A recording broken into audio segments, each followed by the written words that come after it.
आज मैं आपको शुरू करवाने जा रही हूँ ट्रायंगल चैप्टर। ट्रायंगल चैप्टर के बारे में पहले मैं सबको समझा दूँ कि सिमिलर और कॉन्ग्रुएंट में क्या फ़र्क होता है।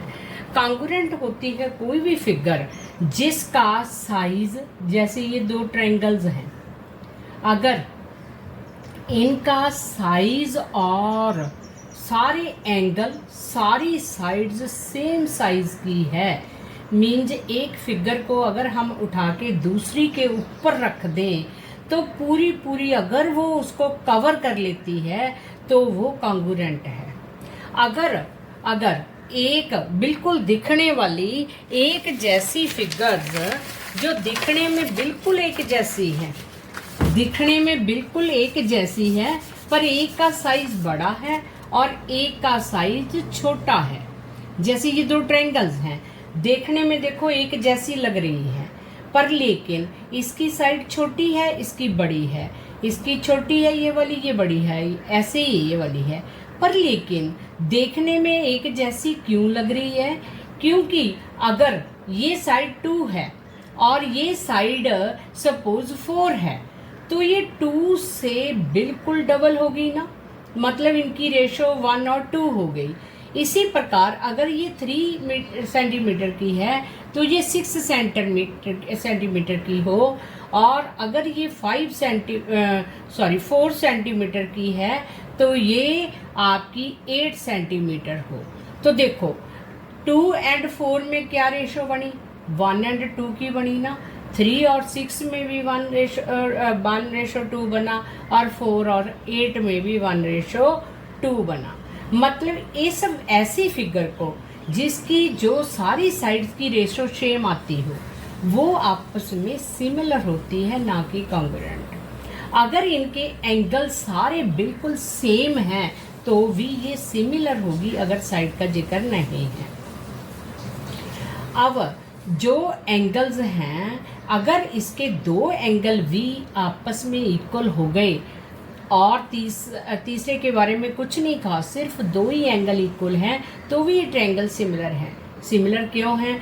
क्योंकि जिस ट्रायंगल की, एक ट्रायंगल के इंटीरियर एंगल का सम 180 होता है, इस ट्रायंगल का भी 180 होगा। जब इनके 2 एंगल आपस में इक्वल हैं तो थर्ड तो ऑटोमेटिकली इक्वल हो जाएगा, क्योंकि इनका भी सम 180 है, इनका भी सम 180 है।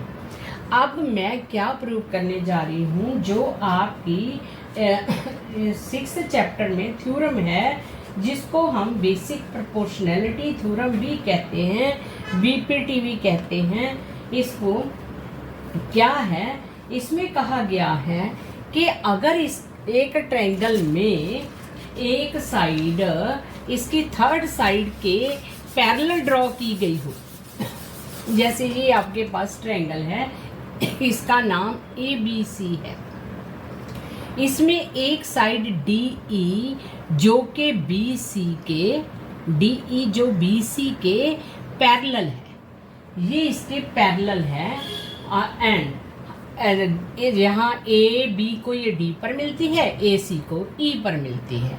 हमने प्रूव करना है कि इनकी साइड की रेशो सेम है, मीन्स हमने प्रूव करना है AD upon DB equal to AE upon EC हमने प्रूव करना है।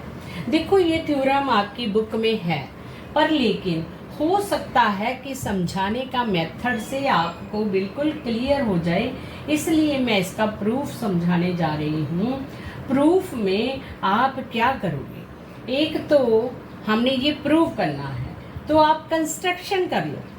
कंस्ट्रक्शन आप क्या करोगे, कंस्ट्रक्शन होता है जो हम अपने पास से कुछ ड्रॉ करते हैं। आपने कंस्ट्रक्शन में 4 स्टेप ड्रॉ करने हैं। क्या करना है? Draw DM perpendicular on AC, ये परपेंडिकुलर ड्रॉ कर लिया। दूसरा हम जॉइन B to E, देखो 2 पार्ट मैंने बताए हैं, draw DM perpendicular on AC and join B to E. Similarly, draw EN perpendicular on A B line भी कह सकते हो, ए डी भी कह सकते हो, क्योंकि ए डी ही प्रोड्यूस्ड है बी तक। Similarly join C to D. ठीक है, ये कंस्ट्रक्शन के 4 स्टेप हैं, सबने याद रखने हैं। 4 स्टेप कौन कौन से हैं? Draw D M perpendicular on A C and E N perpendicular on A B and join B to E and C to D. ये आपने वहाँ लिख के आना है। अब हम सभी जानते हैं प्रूफ, ये कंस्ट्रक्शन आपने लिखनी है वहाँ पर। प्रूफ में क्या करोगे? हमें पता है कि अगर कोई ट्रायंगल है उसके एरिया का फार्मूला क्या होता है? फार्मूला होता है 1/2 बेस इंटू हाइट। पहले आपने ए बी साइड की 2 ट्रायंगल्स लेनी है। ए बी साइड में एक तो ए डी भी इसका पार्ट है। ए डी पे कौन सी ट्रायंगल बनी हुई है? ए ई डी एंड ए और दूसरा पार्ट इसका है बी डी। बी डी के ऊपर कौन सी बनी हुई है? B E D. इस तरफ की दोनों ट्रायंगल्स का एरिया निकालो। कैसे? Area triangle A D E. तो आप क्या लिख सकते हो? हाफ इनटू बेस इसका हो गया ए डी एंड इसके ऊपर परपेंडिकुलर हो गया ई एन। सिमिलरली इसको नंबर 1 रख लो। इसी साइड की 2 ट्रायंगल्स लेनी है। पहले मैंने ए डी ई लिया, अब मैं लूंगी B D E. Area triangle B D E का, तो इसका हाफ इनटू बेस इसका बना बी डी एंड इसका परपेंडिकुलर कौन सा बना? देखो बी डी कौन सी ट्रायंगल है? बी डी ई कौन सी ट्रायंगल है? ये ऑब्ट्यूज ट्रायंगल होती है। ऑब्ट्यूज ट्रायंगल क्या होती है? जिसका ये एंगल 90 से बड़ा हो। ये बड़ा है ना, तो उसका परपेंडिकुलर अंदर तो आ नहीं सकता, इसका परपेंडिकुलर बाहर वाली साइड पे है। बीडी बड़ी हुई के ऊपर ही ई एन परपेंडिकुलर है, इसलिए ये इस ट्रायंगल का भी परपेंडिकुलर सेम ई एन ही आएगा। फिर आप क्लियर करो, जो परपेंडिकुलर होता है वो वर्टिसेस से उसके बेस तक के डिस्टेंस को बोलते हैं। आप देखो इसका वर्टिसेस हो गया ई एंड जो बेस लाइन है बी डी वही बड़ी हुई है ना ए तक, तो इसका परपेंडिकुलर भी ई एन हो गया। ठीक है, इसको नंबर रखो आप 2। अगर हम इन दोनों को डिवाइड कर देंगे, डिवाइड करने पर 1/2 के साथ कैंसिल, ई एन भी कैंसिल हो जाएगा। अब देखो इसको नंबर आप चाहे 3 दे लो और यही छोड़ दो। 3 में क्या आया है? Area A D E upon area B D E is equal to A D upon B D. ठीक है, अब देखो एसी वाली साइड पे आपके पास 2 ट्रायंगल्स हैं। एक है ए ई डी और दूसरी कौन सी है? देखो ए ई बेस ले लिया, फिर ई सी बेस ले लो। ई सी बेस के ऊपर कौन सी बनी? E D C. लो, पहले मैं ट्रायंगल के कौन सी का लिखूंगी? ए ई डी का एरिया। ए डी ई का एरिया 1/2, बेस हो गया इसका ए ई एंड परपेंडिकुलर इसको हो गया डी एम। क्लियर?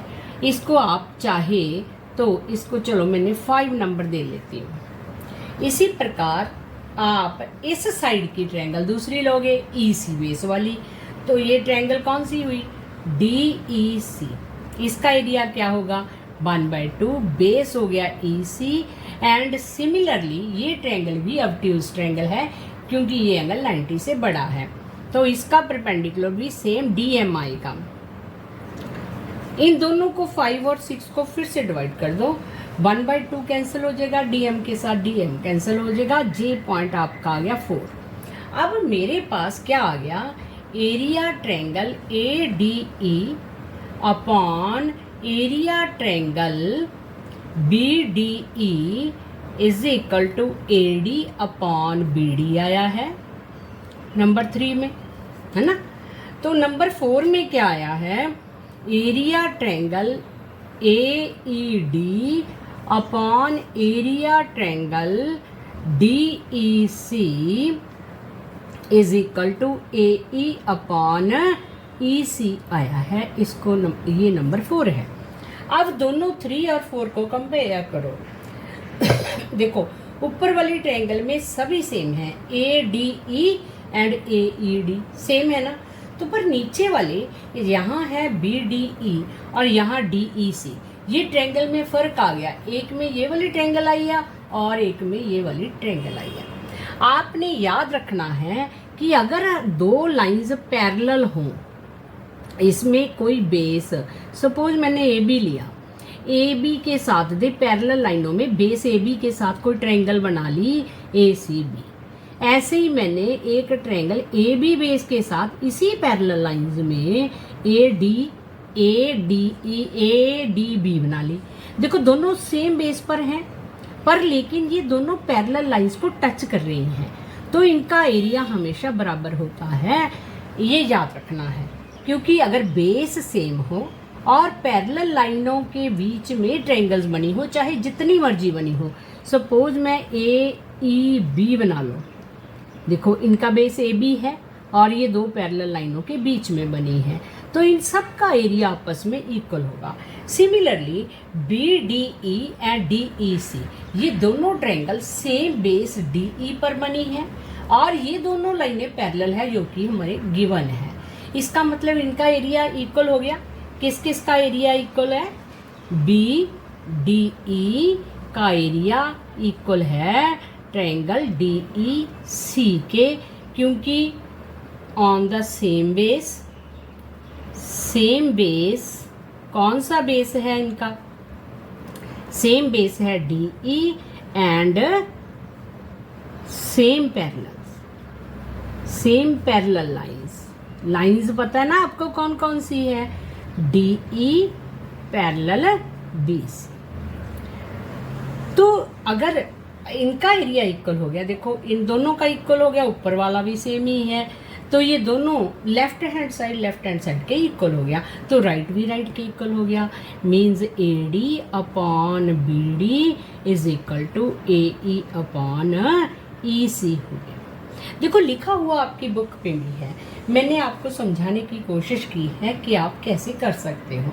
दोबारा से फिर एक बार इसको अंडरस्टैंड करने की कोशिश करिए, क्योंकि मेरे पास एक ट्रायंगल थी ए बी सी, उसमें डी ई बी सी के पैरेलल थी। मैंने प्रूव करना है कि जो लाइन पैरेलल है उसको छोड़ के बाकी दो, इस ट्रायंगल की दो साइड्स बची ए बी एंड ए सी, और ये पैरेलल लाइन उनको इक्वल रेशियो में डिवाइड कर रही है, मतलब A D upon D B equal to A E upon E C मैंने प्रूव करना है। तो मैं कंस्ट्रक्शन में 4 स्टेप करूँगी।